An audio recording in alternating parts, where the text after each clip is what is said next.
পাকিস্তানের বিপক্ষে দ্বিতীয় ওয়ানডে শুক্রবার, সেই ম্যাচ জিতেই সিরিজ নিশ্চিত করতে হবে। এর কোনো ব্যতিক্রম আছে? আমার কিন্তু সেটা মনে হয় না। প্রথম ম্যাচের যে বেস্ট 11 সেখান থেকে বদল করারও কোনো মানে আছে বলে এই মুহূর্তে আমি মনে করছি না।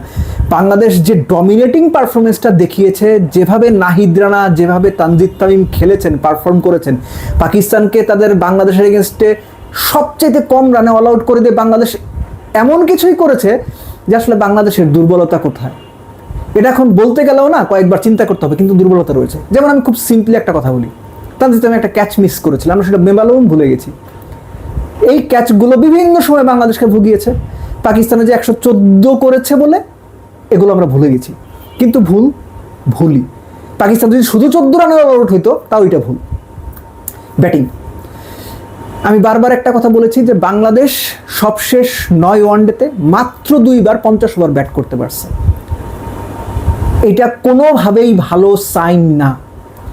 বাংলাদেশের ব্যাটারদের এই পাকিস্তানের বিপক্ষে সিরিজে ব্যাট হাতে ভালো পারফর্ম করতে হবে। 114 রান চেস করতে গিয়ে 15 ওভার 1 বলে খেলা শেষ করেছেন, ফ্যান্টাস্টিক। এর মধ্যেও সাইফ রান পানি। সাইফ কিন্তু বেশ অনেক দিন ধরেই অফ ফর্মে রয়েছেন, বেশ অনেক দিন ধরে।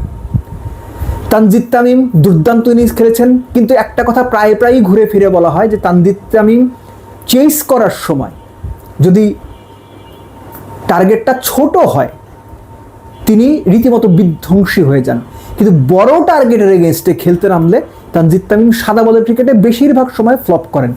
তামিমকে যদি সুযোগ আসে এই সিরিজেই সেটা প্রমাণ করতে হবে যে আমরা যখন বলি যে না তিনি বড় স্কোর চেস করতে গিয়ে ফেল করছেন সেটা ভুল, তাকে বড় স্কোর করতে হবে।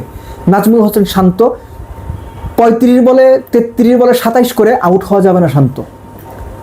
এই 33 বলটাকে 100 বল পর্যন্ত নিয়ে যেতে হবে, 100 বলে 100 করতে হবে সুযোগ পাওয়া মাত্র। এটা আপনি শান্ত নিজেও জানেন, কিন্তু এটা করতে গিয়ে আমরা দিনের পর দিন ব্যর্থ হচ্ছি। বাংলাদেশের মিডল অর্ডার পুরোপুরি আনটেস্টেড যেন না থাকে এই সিরিজে। লিটন মিডল অর্ডার নতুন রোল, আফিফ অনেকদিন পর দলে ব্যাক করেছেন, তারা আসলে ঠিক কি রোল প্লে করেন। 7 নম্বরে মিরাজ, দায়িত্ব যখন সামনে আসবে, কুইক রান তোলার প্রয়োজন যদি আসে, সেটা দ্বিতীয় তৃতীয় যে কোনো ম্যাচেই কিভাবে রিয়াক্ট করেন, কিভাবে পারফর্ম করেন, এগুলো আমরা দেখতে চাইবো, ডেফিনেটলি দেখতে চাইবো, কেননা এগুলোই হচ্ছে মূল কাজ। সো বাংলাদেশ সেকেন্ড ওয়ানডেতে আগে ব্যাট করবে পরে ব্যাট করবে সেটা তো আমরা জানি না। যখন যাই করুক বাংলাদেশের ব্যাটারদের যার যার পজিশন থেকে যে যে সুযোগটা পাবেন, যে ধরনের সুযোগ পাবেন কাজে লাগাতে হবে এবং প্রুফ করতে হবে যে না বাংলাদেশের ব্যাটাররা কিংবা ব্যাটিং ইউনিট আস্তে আস্তে শেপের মধ্যে আসছে। বোলার বা bowling unit Nahid Rana first ম্যাচে যা করেছেন, সেকেন্ড ম্যাচেও তিনি সেটা তিনি সেটা করবেন এটা এক্সপেক্ট করতেই পারি না। তারপরে এক্সপেকটেশনস থাকবে যে ধরনের পেসে, যে ধরনের অ্যাগ্রেশন নিয়ে, যে ধরনের প্ল্যানে, যে ধরনের বেসিক বোলিংটা তিনি করেছেন সেটাই বা সেই ধারাবাহিকতা বজায় রাখবেন। মুস্তাফিজ, তাসকিন তাদের কাছ থেকে একই রকম এক্সপেক্টেড।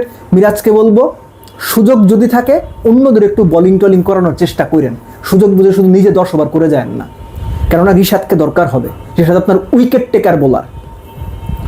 আর নেক্সট ম্যাচেও দেখতে চাইবো যে ওরকম পরিস্থিতিতে অ্যাকচুয়ালি সবসময় পাকিস্তান দল ঠিক এরকম করেই ভেঙে পড়বে এটা এক্সপেক্ট করে তার মাঠে নামা যাবে না, বরং পাকিস্তান দল ভালো ক্রিকেট খেলবে, পাকিস্তান দল বাংলাদেশকে টাফ টাইম দেবে, এটা মাথায় নিয়েই নামতে হবে।